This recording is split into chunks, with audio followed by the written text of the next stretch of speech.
And back to our lead story, where the Clarendon police have made a breakthrough in last night's deadly gun attack in Canaan Heights, in which 2 men were shot and killed and 4 others injured. The details from TVJ's Krista Campbell. Heavy police presence in Canaan Heights, Clarendon, Friday night after news of a deadly attack in the community. On the scene, investigators trying to piece together the events which left 2 men dead and 4 others injured. 18 spent casings and several warheads were recovered at a corner shop near the community center on Pernal Bailey Avenue.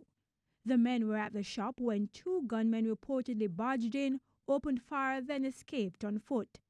26-year-old Winston Bent, better known as Buju, and 37-year-old Jerome Ellis, aliases Jer and Platinum, who are from the area, were killed.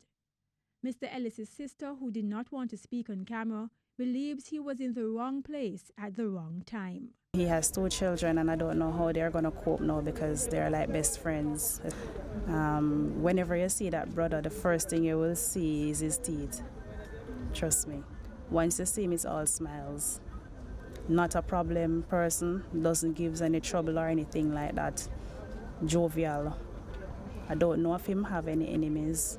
Meanwhile, head of operations in Clarendon, Superintendent David White, says Mr. Bent appears to have been the target of the attack. We have had a breakthrough in that murder shooting last night. The main suspect was held and he remains in custody. The main suspect was on bail and he came back to take out the witness.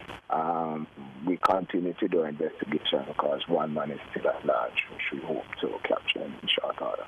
The 4 injured men remain in hospital, one of them in serious condition.